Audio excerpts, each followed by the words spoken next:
I've heard people say like deer's favorite food is like clover, something that's man planted. Right.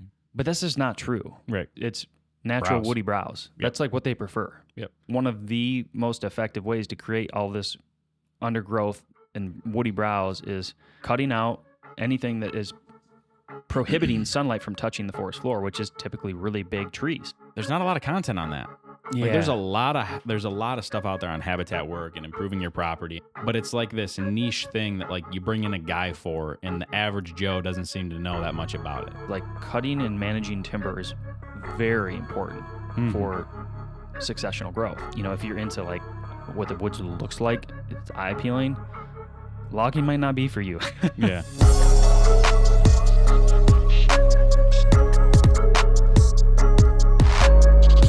A little more juice. I love having Trav like as our guy. You know what I mean? I think that's it. I think you hit it. Yeah, I think that's it right there. This is a hang and bang. Explain to me. Like get in and get it done. You know what I mean? Like first, like I want to hear about this consult with the logger. The lager. The lager. You talking about a beer or about a guy who cuts down trees? Both. Hey, there we go. Hey, you read my freaking mind. That's exactly what I was going to ask you. Yeah. Well, here, position the logo before Trav starts twitching. Is this good to drink? What is this? I didn't. Oh, it's very coffee tasting water. So yeah, we had a I'm not logger. sure what that was there. We had a logger out to the house. Yeah. So I was not able to be there, but I know you guys filmed some content, and I want the download and the preview. You know what I mean? Yeah, this will be cool. We'll be able to talk about some of the things we do. So we just to kind of like get people ready for the video, because I think you said it, and it kind of like occurred to me that it's the same. Like, there's not a lot of content on that.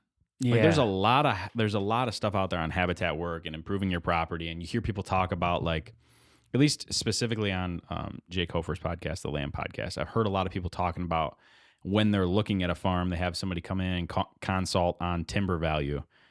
But it's like this niche thing that like you bring in a guy for, and the average Joe doesn't seem to know that much about it. And so in general, I don't hear a lot of content about specifically like timbering and logging and all that. And it's just some of the things you were sharing with me. I'm like, we need to chat about this a little bit. Yeah. So just to step back to give a full picture, my wife and I bought a new property. Okay, it's all timber, and I knew there was going to be a land clearing project somewhere on the horizon to create any type of food. I mean, it's just facts, right? You got to clear the trees out. It's rolling timber, and and you're coming from wide open CRP.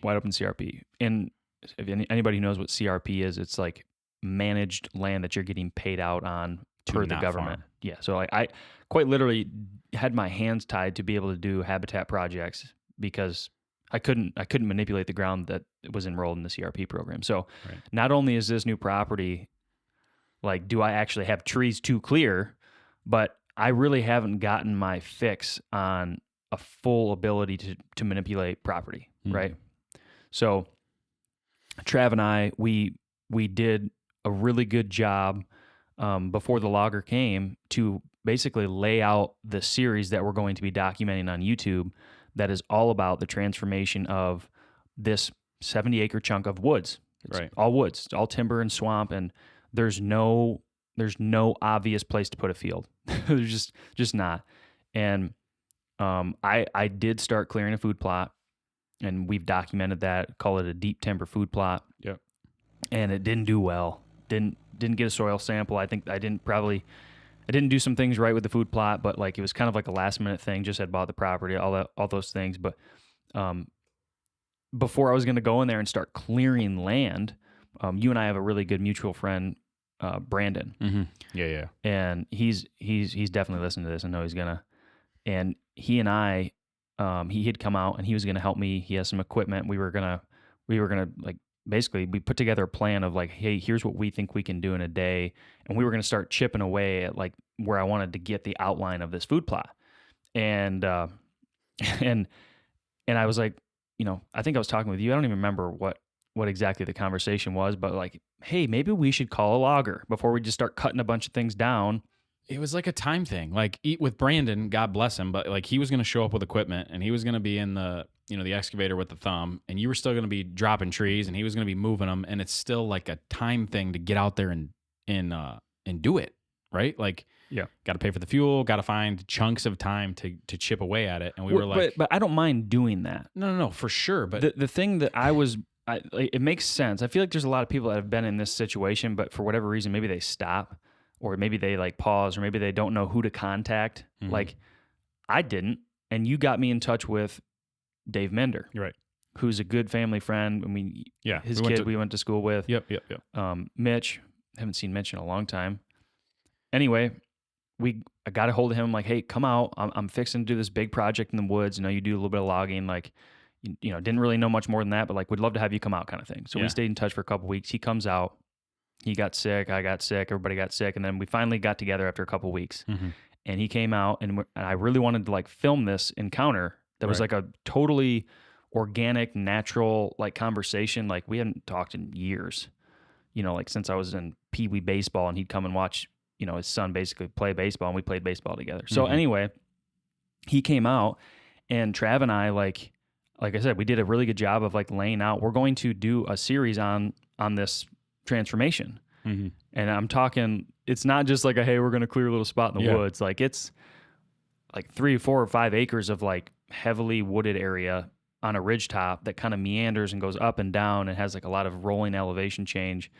And yeah, we learned a lot. So I don't know, like what are some of the questions that I guess that you had specifically to what we did? In general, I was interested from what you were saying that like basically every tree, to the right person, has a value. Mm-hmm. And so like for somebody who's just looking at it practically, that would have to otherwise figure out how to do it yourself on your own time, which again, you're happy to do, but working with somebody like this is going to come in and probably pay you something for each tree and do the work to get them out of there. Yeah. Like if we're talking about an efficiency thing and a best use of time, and a time where we've talked about it every podcast, but like we're new dads, we're growing a company, like finding time to do any habitat work is already hard.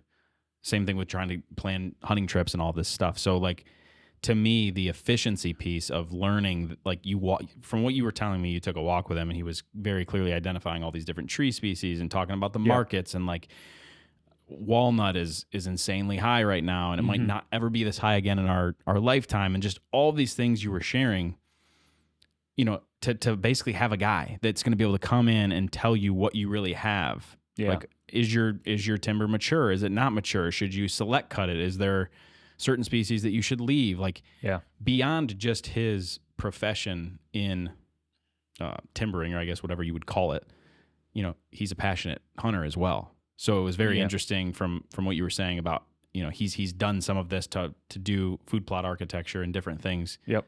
So in addition to just going in and clear cutting something. So Dave works for, I can't even tell you the exact name of the company, but it's down in northern Indiana, the tri-state area. Okay. And he covers Indiana, Ohio, and basically all of Michigan. I don't think he does the UP, but all of Michigan. Yep. Lower Peninsula. And my main concern, I believe what a lot of his clients' concerns are, is like what he's doing is irreversible, right? At least not quickly. Yeah, it's irreversible. It is. It's you can't, in a lifetime, it's hard to get to the same place as, for sure, as it was. Yep. You know what I mean? Yeah. You could, but it'd be like you'd be waiting. If you're cutting down a 50-year-old tree, you're waiting 30 years old. You're 85 or something. Yeah. So like, it's irreversible. Like taking those trees out, it's irreversible. So it's like it puckers a lot of people. It puckered me a little bit. Just thinking about like, chewing on like, what do I really want to have him do? Like I'm having him out. Like, what do I want to tell him that is my goal? So I was kind of like trying to figure out like, on the fly, like what's my ask? What's my ask other than this food plot? Because I knew he was going to look at the whole woods. Right. So he was really good to have in, because like you said, he had a hunter's perspective, and it's really hard, I think, for some people to realize like cutting and managing timber is very important for successional growth. Yep. Like a lot of people say, I've heard people say like deer's favorite food is like clover, you know, something that's man planted. Right. But that's just not true. Right. It's natural Browse. woody browse. Yep. That's like what they prefer. Yep. And one of the most effective ways to create all this undergrowth and browse. woody browse is it's very simple. Cutting your out timber.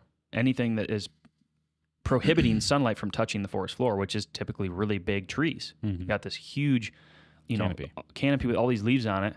You cut them out. So in areas where you want deer to bed long term, it's a very, very, very good thing for your woods to have, periodically have somebody come in and take out sections of woods and manage the timber. If you're into like what the woods looks like, it's eye appealing. Logging might not be for you. Yeah. He was very clear about that. He said multiple times, like, you're going to be a little bit like shell shocked at what it looks like when we're done. Yeah. But you gotta, the 2 to 3 year after, there's a 2 to 3 year period where you can guarantee there's going to be this expansion of this undergrowth and woody browse and brush and all the things that don't get sunlight because there's just no sun. Yeah. There's no sun touching the floor.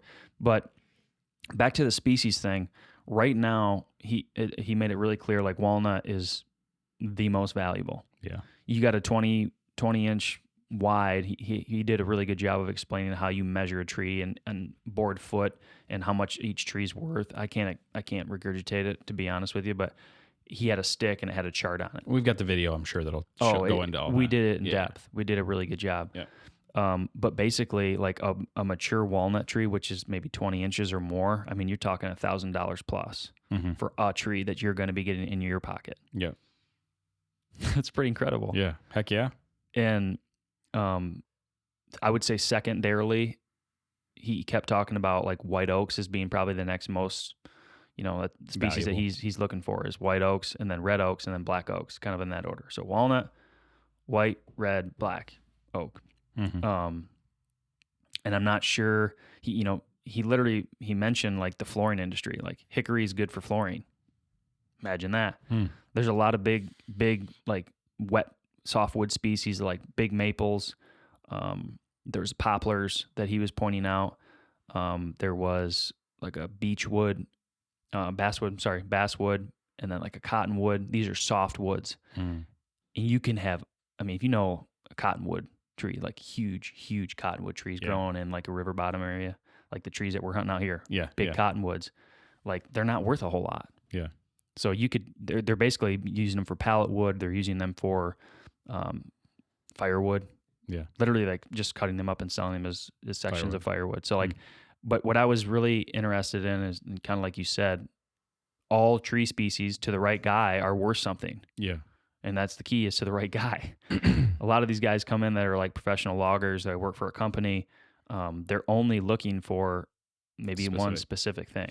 See, and I think that was my biggest misconception, is that like that's how I've always thought about it, is you've got a crew of guys and equipment, and if they're going to show up, like it's got to be worth it for them in terms of what they're taking. And so like they're not just going to show up for scrap wood and pallet wood and firewood, but like you said, to the right guy, like there's a guy for everything. So it sounds like Dave is the type of guy that for what he's doing, he can find a use for just about any tree. Yep. And He's got relationships over 25 years of experience. He's got relationships with like the Amish. He's got relationships with the firewood guys. He's got relationships with like, he works for his company first and foremost, but he does a lot of this after hours. Is kind of what I understood. Yeah. Like he's got the relationships for just about everything. Yeah. And so, I was really impressed with his knowledge of like the hunting aspect. Yeah. And I think that shows really clearly. And we did a really good job, Trav and I, of like documenting literally the whole conversation. So we had some lav mics on and we were walking through the woods looking at different tree species. He could tell, like my woods had been logged within like the last 10 years or so. So he was looking at these tops and he's like, based on, he like knew where the tree was based on how it was land. He's like, yeah, that tree came from right there. And that was probably, and he like knew everything about everything. It was interesting. Like he's looking at things, like he was taking tallies as we were walking of all these species. He goes, like we were like at one point we were way back, like way Mhm. back in the property, probably 3/4 of a mile back. And he's like, yeah, there was a black oak up by the front. We'll pass it out. I'll point some out to you on it. And like he would just like remember all these things. A lot of things that he showed me, like on the bases of some of these trees, like you could see like rash marks from where the loggers were 12 years ago. He's like, man, they were really not careful when they came in here because they scarred up a bunch of your tree bases, like stuff like that. I'm like, oh, that's what that is. Like he just had done it, and he knew. And like one thing that really struck me too, he would like tap each tree with his stick. He would just come up and like and hit it, and I'm like, why are you tapping? He's like, well, you can tell if it's hollow or not. I'm like, really? He just hit it a couple times, and I'm like, is it like you have to have like a trained ear to tell if it's hollow or not? He's like, nah, not really. And then one time he like hit a tree, and he's like, you hear that? It's hollow. I'm like, hit it again. I can't tell. Like like he's been doing this a while. But you need to remember that trees that sound hollow are hollow, except for basswood, which if that sounds hollow, that's actually sturdy. And if it sounds sturdy, it's actually hollow. Yeah, there was a reverse. It was like, what? For real? Yeah, he was very well rounded, and like He knew his stuff. I mean, that's what he does. I know, but I was really impressed. Yeah. I really was, and I didn't know how that was gonna go because we didn't like. I think I reached out to him initially and was like, hey, like, you know, I don't know if you know what we do, but you know, we might try and like video this if you're okay with it, and just see if we can't, you know, we're trying to do we're trying to document the transformation of the property. So like, if you are okay with us filming you and interviewing you, that'd be awesome. So like, that was like the only prep I gave him. Yeah. I didn't know if he was going to be good on camera. I didn't know what was going to happen. So, fascinating day. I think what's most interesting to me is we live in a time right now where your average Joe is walking around with more info about more things than ever before. And I think that's because of YouTube. Like, you can learn how to do anything on YouTube, but the one thing to me that you don't hear a lot of guys speaking intelligently about is freaking logging. Like, I mean, like, I guess I know people that are like, oh yeah, that's a whatever tree. But in general, like, all of the stuff you were saying to me, it seemed like this fascinating stuff that nobody I know talks about or knows. Yeah. Yeah. Which is just, it almost feels like a lost art in a way. Yeah. And I don't mean this in a negative way. I really don't. But I think I was telling you this, like, I feel like most times when you think of a logger, you think of like a really rough guy. Yeah. That maybe visually you don't, I don't know. Like, you just don't. Like that's the barrier that stops the information from getting. You just don't know if you trust them, really. You know what I mean? Yeah. Like, I've had loggers approach my house before. Oh, yeah. Have you ever had that? No. Like, they knock on the door and they're like, "Hey, we're in the in the neighborhood, and looks like you got some timber, and we're interested." And like, you're judging them based on what they look like and based on what they're driving. I'll be honest, that's happened to me twice in the past, and I didn't make a decision based on that, but I was just kind of like, I don't know if I want to give these guys a shot, because like there's a big piece, like I said, of like what you're doing is irreversible. You can't get it back. Yeah. Like, once it's done, it's done. And like, I don't know, I've never had a guy that I felt like I could trust. Yeah. So, but Dave made you feel like Dave made me feel warm about it. Yeah. Like, he didn't sugarcoat anything. He's like, to be honest with you, this is going to tear the woods up. Like, what we're going to do is going to tear the ground up. Like, where we're going to stage the logs to get them out of here, it's going to tear it up. Like, we need to have an area that you're okay with us, like, beating the ground up. It's going to be all like wet, and it's going to be a mess. And you're going to have to level it out with a tractor. Like, I'm like, thank you. Like, yeah, like, I'm fine with that, but I'm glad you told me too. Like, right. Like, you just got to be in this for the deer hunting piece for 2 to 3 years after you're clearing these sections. And I had some of these low areas that I really keyed in on this year that I thought was going to hold a lot of deer, and it was like empty desert, like these seasonally wet areas, and there's really big silver maples in there. Really big silver maples, softwood, not worth a whole lot. Mm-hmm. And I told them I kind of want to make these like dead, like they have the opportunity to be thick, grow up with, what was that species? Something flower rose, something like that. Yeah, it was something multi-rose. Yeah. Yeah, like briars. Rose, yeah. Red osier dogwood, different like shrubs that grow up in those seasonally wet areas. Like, he's like, we should come in here if you want this to be bedding, just come in here and we'll clear cut all these maples out of here, just all of them. Take them all out and leave the tops, and you will, in 2 years, you will be absolutely blown away. And he's like, well, if you want, we can go walk some other properties that I've already done. That would be cool. And I'm like, that would be sick. Like that'd be a cherry on the top. When's that happening? That's what I want to find out. Like I mean, he does it all over, so I'm sure it wouldn't be hard. But so, did he say anything about? So I'm thinking of ridges, right? mm-hmm. Like I'm thinking of one of the areas specifically that you're talking about that we refer to as a cut, and it's a relatively lower area. It's a bottom, but you want to cut it. You want to clear cut it and Mm-hmm. leave like you just said, leave the tops, let it grow up. Did he say anything about the adjacent ridges and having to cut up on those to let the sunlight come down into the bottom at any level? Because I know like with food plots and stuff, You want to clear a bigger space like than you're planning. yeah, like Jake Ehlinger was saying to you that like because of tree lines, you have to cut a lot more than you actually are planning to plant. Mm-hmm. And so from a like the angles of the sunlight and all that perspective, I was just curious if he said anything about that. He kept saying like when you like right now, like we're talking about this bottom, like it's a big. I'm calling it the cut because it literally looks like a freaking cut right in the middle of the property. But he kept saying like once we clear this out of here, once we take all these soft silver maples out of here, like this undergrowth is going to spread anywhere that the sunlight touches. So you think about it, the more you take out, yeah, it's going to spread. Like Yeah. I don't know if it's going to be the same species that are going to climb the ridges. You know what I mean? Right. Because it's not a seasonally wet area. But yeah, it's going to get thick. Yeah. It's going to get really thick.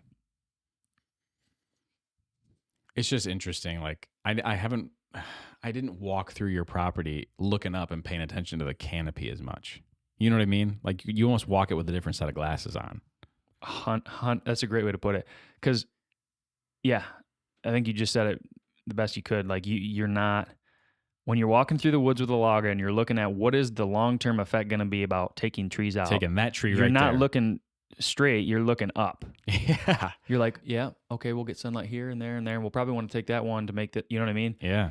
I'm not going to overdo it though. I've been thinking about like next week he's going to come back and I think we're going to try and do a second round of video. Like he's going to come out and we're going to like walk the property with a can of spray paint and we're going to like selectively in certain areas like pick trees out. And he's going to give me like, yep, this is one's, worth this one's worth that. And he'll literally have like an iPad and we'll literally like Tally it up. Yeah. We'll literally take a tally of every single tree that we're going to take.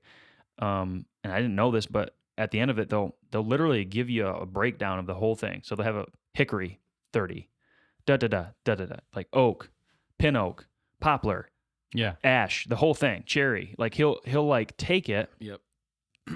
and give you a printout and give you like a dollar amount and everything, and they'll pay you. That's wild. It's kind of neat. It's like interesting. That's wild. Yeah. So he's interested in he's very interested in walnut. The thing that's interesting to me is that you said he's willing to kind of do it in stages. Like if you want to cut a certain pocket or a certain portion of the property and then see how it responds for a year and leave another spot, and then maybe you want to come back and do another cut. Like to me, it's always seemed like this big event. Like, oh yeah, they select cut their place, 8 years ago, and it's like this. It just seems like this big ordeal to me that it wouldn't be a thing where you could just do some this year and do a little next year. And so it just sounds like he's willing to work with you, which is cool. This was my first interaction with a logger. I don't know if they're all equal. I don't. Yeah. But Dave was, I think it also depends on like the size of your property and what you have to offer. Like I don't think a logger is going to be interested in coming out doing sections on a 5 acre piece, right? Like, yeah. The juice has got to be worth the squeeze for him. For sure. They're trying to make money. It's a business. Yep. But I think that's probably the moral of the story. Like you have a relatively large parcel. And it's 100%. 100% timber. Yeah. Like that. Yeah.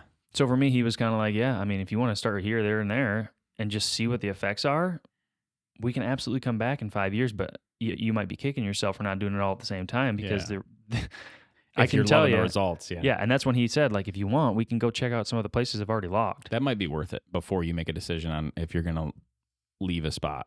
Yeah. And I not might be that is worth it. Well, I know, I do kind of know. I mean, I can look in my woods and see I can literally visually see where it's had an effect. You like, can see there's the no sun. canopy and look. Yeah. Like it's pretty obvious. It's pretty obvious. Yeah.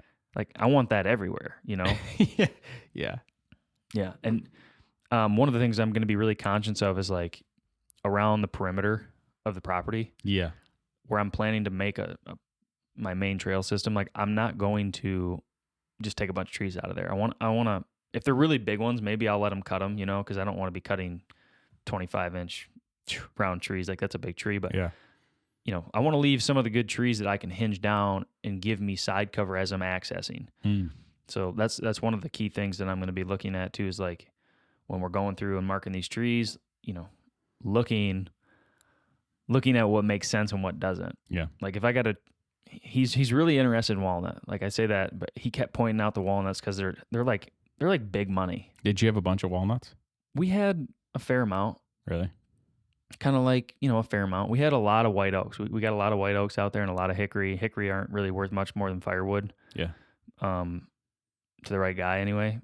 The size trees that I had weren't really worth much.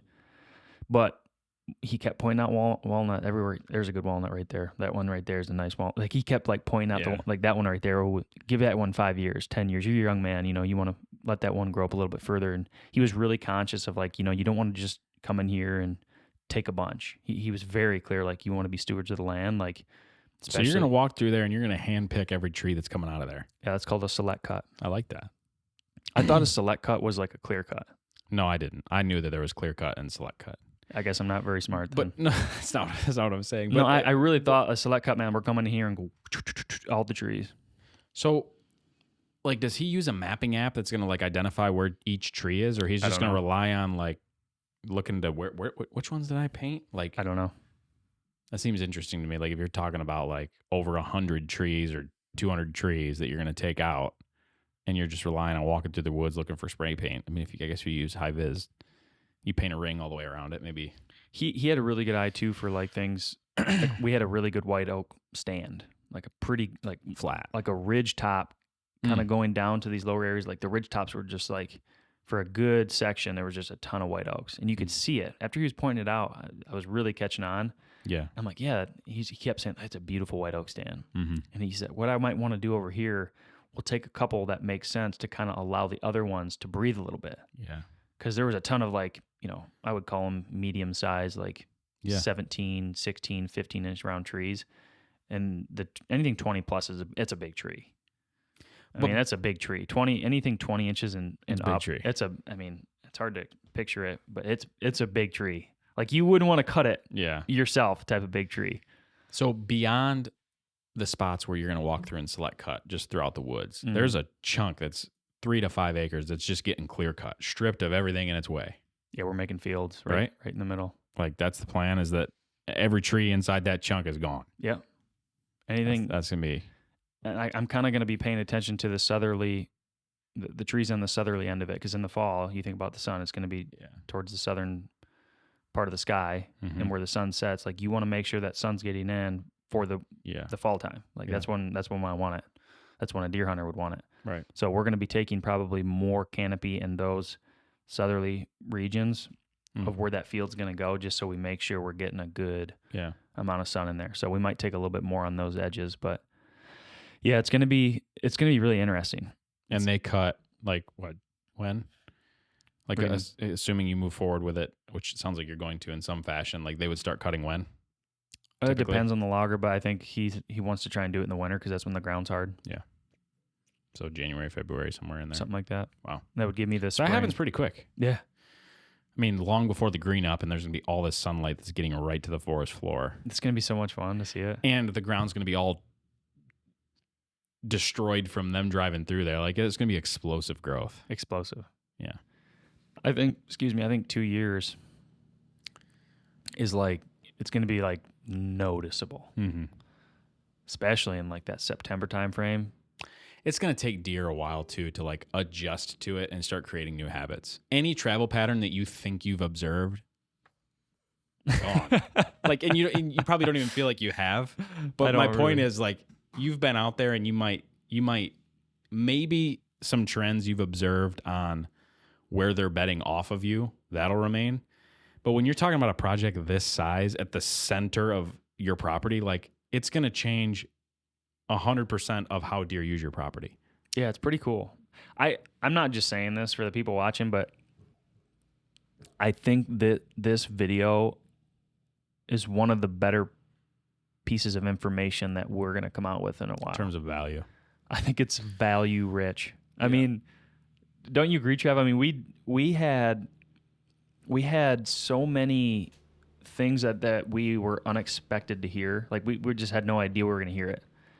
And I think I've never seen anything quite like it on YouTube or anything for hunters in this amount of depth. Right. And also, I would say, give Dave his flowers. He was pretty dang good on camera.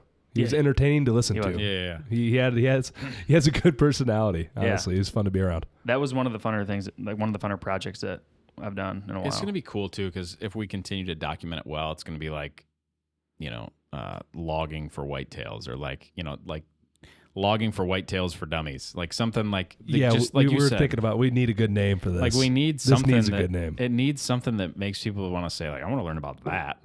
Yeah. Like I've never seen anybody do that, because I really haven't. Like if it were readily available to know, like, yeah, just call a guy like this and ask these questions, and here's what you can expect them to say, and here's what if you cut this many trees of this variety, you might make this amount of money. Like none of that information that I've seen is readily available at any level. Yeah, it was very, like, I'm kind of like you said, like I was going to do the project with or without a logger. Right. I was going to get in there.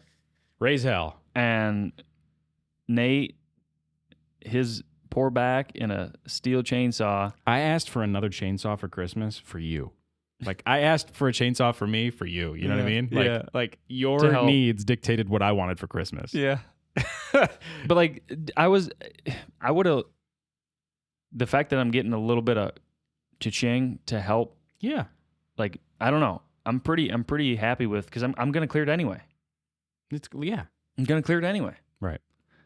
So that's really cool. And now I got a swampy area that I was thinking I was gonna have to go into with a pair of waders on and go and hinge cut some really big maples that I was not. I'm curious how they're gonna get those out of there. I think he's got equipment for days. I mean, I'm sure he does, but like I want to see that happen. I want to see him drop trees and peel them out of that swamp. We're gonna document the whole I was thing. gonna say our entire audience is gonna see that happen. Like that's gonna be. I think they probably have huge like cables. I'm sure they have to just pull them out of there with like a. Here's what shocked me. He's like, yeah, I think we could get in here just based on what you wanted to do. I think we could get it all cut in about 10 days. And I'm like, 10 days, son, like they'd be done. They cut them, stack them, buck them, throw them on the truck, done. 10 days out, in and out in 10 days. Mic drop. Like, wow. Yeah. But another piece too that we didn't touch on, but you're gonna have to. Based on how your property lays out, you're going to have to talk to a neighbor about getting the logs out of there, which is a whole nother piece of the puzzle. Yeah, I am. Yeah. The farmer. Yeah, that's another really big point that we kind of, Dave and I talked off camera about, was like, we probably should have talked a little bit more about this on camera. Like, getting them out's a big deal. Yeah. You might have a really good stand of timber, but you have no way to, get them out of there. Get them out of there. You got to stage them. So like they're going to cut them, pile them up somewhere, and they're going to take a 50 foot by 50 foot by 50 foot chunk of ground and just pile logs use up it there. Yeah. So it's got to be like a usable area. And if you don't have trails in your woods currently, there's going to be when they're done. So like you need to decide where you want them to access. See, and I think specifically about the property you're going to have to ask the neighbor about. And I think based on when he wants to do this cutting, like it's going to work out well. Like if assuming this guy's cool with it, like you're going to be able to get that done, get any ground repair done long before he needs to start planting again. Yeah, that's the plan. I mean, but like that gives you a window of when it has to happen. Like there isn't like do this in the spring for you. Yeah. Like if this is going to happen on your property, it's got to happen in the dead of winter.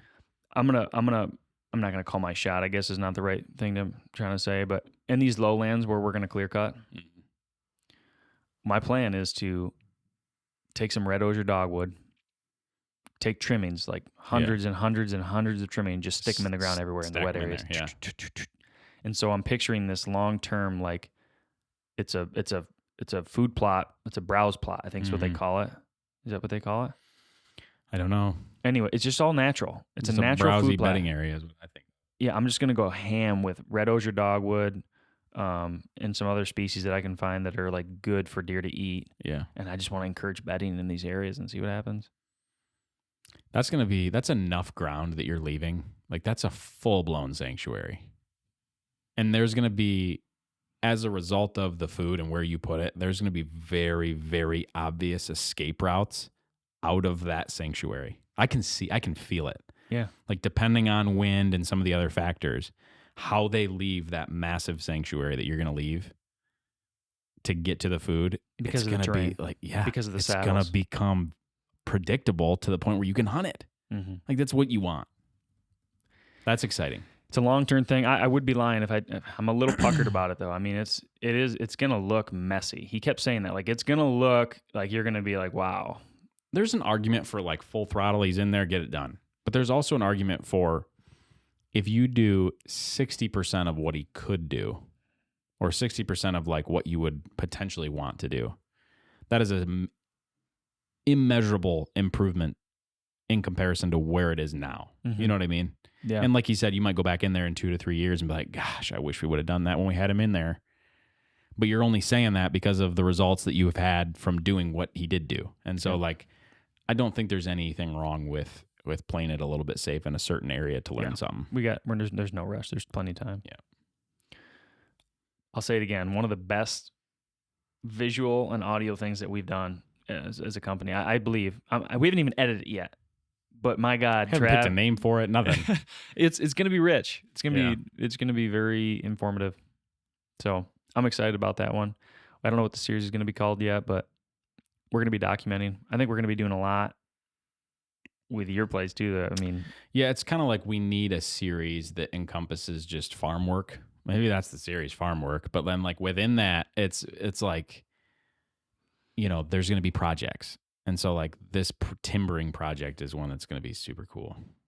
it's very like before and after. It's very visually appealing. Yeah. You know what I mean? Yeah. It's like one of those things you paint a wall, like you can see it right now. Like it's going to be different. It's going to be different right now. Like you'll be able to right now visually see the changes season to season and see how the deer move, to it. But it's like that big field. Like let's say you plant it in corner beans. They clear cut that thing in they clear cut it in February. You plant it in May and you don't go back in there. Like deer are going to flood in there. Flood. It's going to be so different. Yeah. I'm excited. Yeah, me too. Got to do some soil samples. That's another thing Devin and I talked about. Like lots of those acidic mass crop trees, like you got to get a soil sample and get fertilized properly. Whether it's potash or whatever you need in there, like got to do that. And I think that's a huge reason why my food plot didn't do well this year. For sure. You said it's a rookie move. I mean, you kind of called it though. You were like, I did a food plot somewhere else underneath a bunch of hickories, and it didn't do well for me. And I think it might be the acidity, and like that's exactly what happened. It's such a rookie move. I mean, I should have got a soil sample and put some lime in there. I think that's all I probably needed was a heavy amount of lime. Yeah, but it was a timing thing, honestly. But whatever. I didn't really I wasn't out any money or anything from what I did. Right. But yeah, I think we should just kind of end it like that. Yeah. There's a ton more that we didn't even touch the surface on. Yeah, this is more of just like a, hey, heads up, something cool's coming, and it's about timbering. What's our YouTube? It's just Painted Arrow Outdoors, right? Yeah. Check that out. Subscribe. Please. We don't ask. We very rarely ask for people to do that. No. I don't think we ever have. We don't ask for anything. Just go subscribe to YouTube, please. That's our Christmas present. Yeah. Yeah. All right. That's all I got today. Catch you on the next one. See you later. See ya.